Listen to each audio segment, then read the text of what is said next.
from the new moon in Cancer to the full moon in Capricorn, and we have our second full moon in Capricorn. So we're working on our 10 of Pentacles, and look at that Kingfisher, as well as the 10 of Chalices, the 10 of Cups, emotional fulfillment, and our great legacy, what we came here to co-create and build here.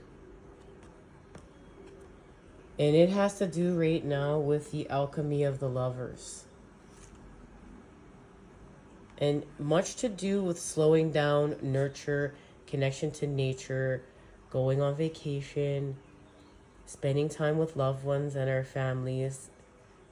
And look, we're also working with the spirit animal otter and Kingfisher. And this has to do with helping us to have a third eye activation here, because the devil is trying to use our heart's desires to keep us in separation still, but that's okay, because as we know, the divine has a plan to use this to help us to go even higher, to ascend even further. And this has to do with like we're climbing to the top of this mountain. But we've put a lot of work in order to get here. And what this work is our connection to spirit. It's our connection to deciphering our messages with spirit, our connection with spirit, our path with spirit. This has to do with having our experience to expand our soul with spirit and to commune with the divine. You know, to have, they say, active, prayer is how we speak to God, and meditation is listening. But this is having literally divine mystical experiences, and this is seeing the mystical in the world. This is seeing the magic within the world. This is seeing the wonder. This is seeing God everywhere. We're really getting back to that childlike energy right now, like to get into play and think about being a child, what it was like to play. And direct message right now, this is connected to, as well as the moons are connected, and we are manifesting and shape-shifting with the moons. We're also doing it with the seasons.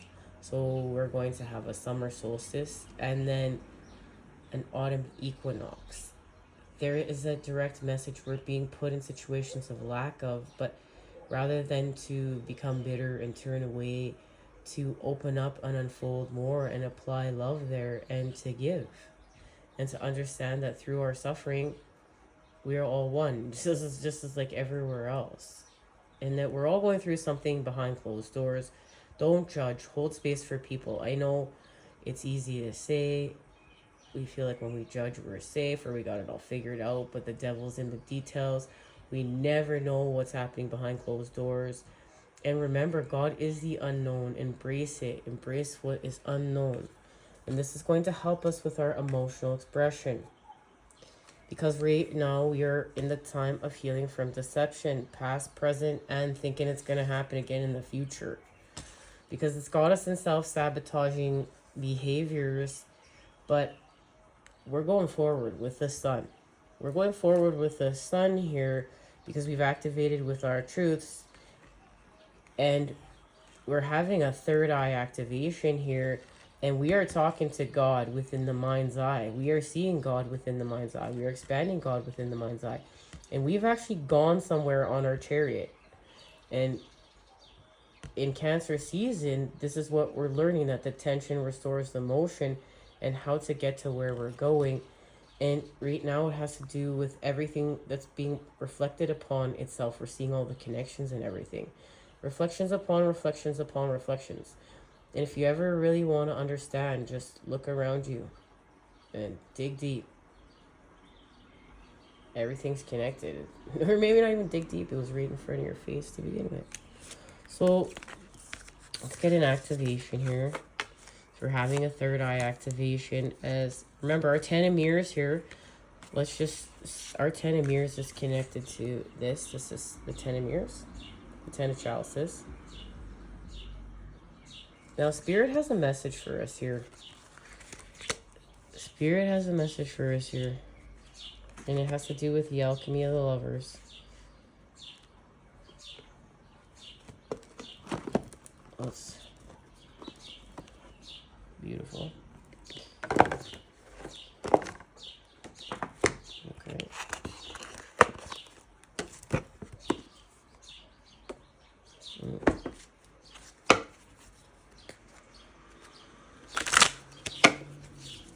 What is being activated here?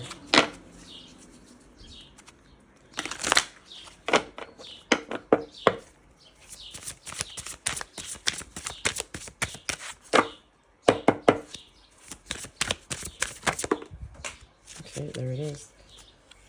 So, this is so beautiful. The Queen of Cups, and this is the Cancerian Queen of Cups. And it's during this time right now.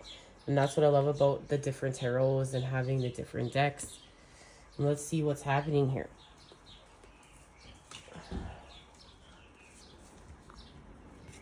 It's the Star. There is the healing. Look, we're rebuilding. Guys, we're rebuilding. Remember, we got the Tower, not on the last reading, but the reading before that. That will be at the channel. Dare to be happy. And we got the Tower. And we're in a time of rebuilding. And talking about how, you know, we were manifesting something and we got it. But we're, you know, we've outgrown it. And so what we do is we're manifesting anew, but we want to walk away, we want to give up. But the message is not to give up, to just try again, to turn back around and to dare to be happy and to try again. It's not just to throw our hands up in the air and say, oh, it didn't work out. No, this is to try again. It is a direct message to turn back around and try again. So, what's this? Let's talk to the Queen of Cups for a second. Ooh, okay. She's going to help us heal from our self-sabotaging behavior. So to heal our heart from that, these deceptions. This deception. It triggered inner child healing that needed to happen. That's what this was all about. It's all part of a grand design. Okay. So, remember how I said, like, so cool. Look, the Queen of Cups, the Cancerian Queen of Cups. And we know she can also be Pisces and Scorpio, but in this deck, she's specifically Cancerian. She rules the ocean of our feelings, fantasies, and altered states of perception. Precious pearls adorn her like softly glowing moons. With one fluid motion, she sends forth her treasured koi fish, emissaries of courage and good fortune. So she lives comfortably immersed in an aquatic environment, like a mermaid. So she's at ease in emotional situations. She's sensitive and empathetic by nature. She's connected to hidden knowledge and esoteric wisdom. She's deliberate, caring, nurturing, practical, charming, big heart, honest, timid, dreamy, psychic, and empathetic. And she, lower vibrational, superficial, status seeker, gold digger, very materialistic, ungrounded, deceptive, and name dropper. But remember, she's going to help us heal from our deceptions. That's why she's here. That's why she showed up to the party today. So we're going to raise our vibes early. So in her watery palace, the Queen of Cups plays with her koi. Everything about her moves and flows with the current. She is adorned with pearls on her neck, head, and shawl. Her transparent silk cloth is reminiscent of seaweed. Ooh. Well, my son was having seaweed in his ramen he made this morning. So the Queen of Cups nurtures intuition and is sensitive to the emotional states of those around her. She helps people to get in touch with her subtle currents of the flow of life. She advises on relationships, compromising, and accommodation. Guys, and I really still feeling such a deep sense of travel. So, astrological attribution, the last third of Gemini through the first 2/3 of Cancer, the Lovers and the Chariot. Okay? Gemini, so that's the Lovers going somewhere, right? The Gemini is smart, gregarious, modern, cheerful, flexible, and curious. Gemini can also be fickle, draining to others, nervous, tense, and a chameleon. Cancer is emotional, nurturing, sensitive, supportive, protective, and domestic. Cancer can also be codependent, shrewd, defensive, insecure, depressed, and high-strung. Elemental combination. Water, it's cold and it binds. Wet, it adapts. The Queen of Water is the watery part of water called reflective force. Well, isn't that interesting? The Queen of Cups is the watery part of water called reflective force, where the emotions strengthen the emotions. Water combines with water, strengthening and supporting itself. Gifts, empathy, connection, and self-completion. Advice, be in the flow. Now, I know this very well, being a Pisces and living with a Cancer moon. This is where, like, you know, rather than be, okay, not to say we're not going to use logic. Like, we're going to use logic and we can rise above our emotions, right? We can rise above our emotions and we can be logical and rational.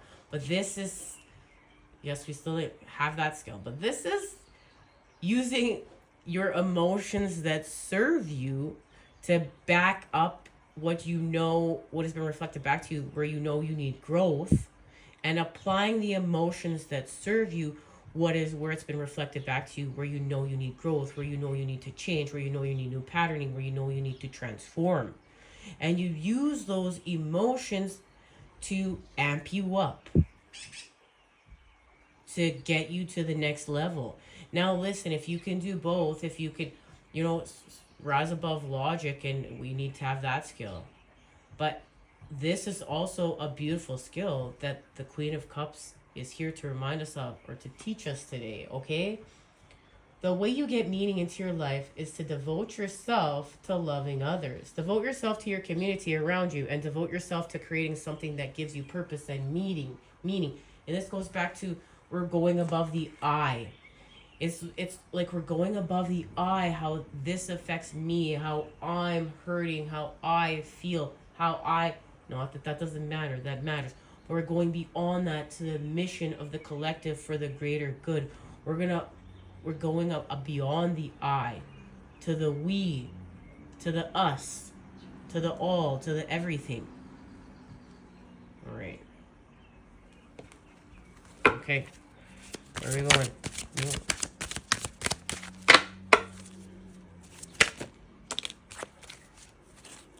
Okay. So we're taking off. We're going towards the Two of Cups. We've left 8 cups behind here. We've left what's toxic behind to expand through the earth. We understand manifestation here with the Knight of Pentacles. We understand how to materialize because we've activated with our truth, our throat chakra, and we had a pineal gland activation here. And we literally understand how to manifest by being authentic here with our truth, with our vibration. And we understand that we have to heal from this deception because our manifestations are going higher. Look, our manifestations, right? We're elevating. So we're going to heal from this deception. Deceptions that have us in self-sabotaging behavior, because this is about emotional expression. Remember that the Queen of Cups is here. So we're going to nurture. Oh, look at that with the 10. There it is right there. And this is a happy home, an emotional life that supports life, that loves life, where it's a safe, happy home. So we clear up.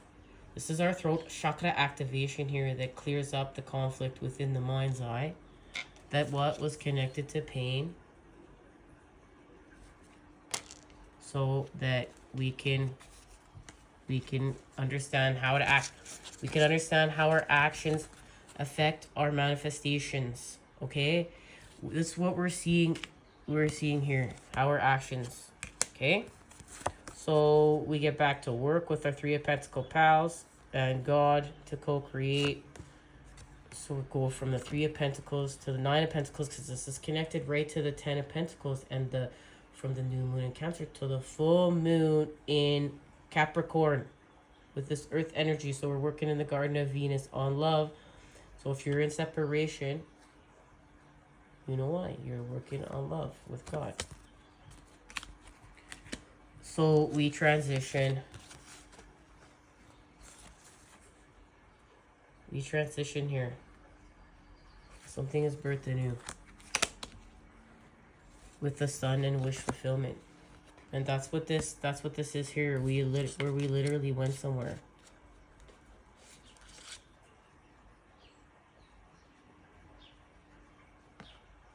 We got up and we went somewhere. Okay guys, where we go?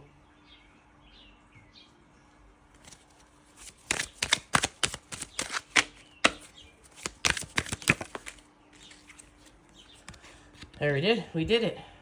We went to the Ten of Pentacles right there. We're completing building here. It's official. But we're doing it. We're being forced to do it. We're surrender. We need to surrender to the positive charge, to expanding with the positive charge, becoming the positive charge. Remember, this is about embodiment, becoming. So we go and we have our completion. Thank you to this full moon in Capricorn, the second full moon in Capricorn. All right, guys, much love. Until next time, I'm sending to you those good healing vibes. I'll see you then, the next time we expand.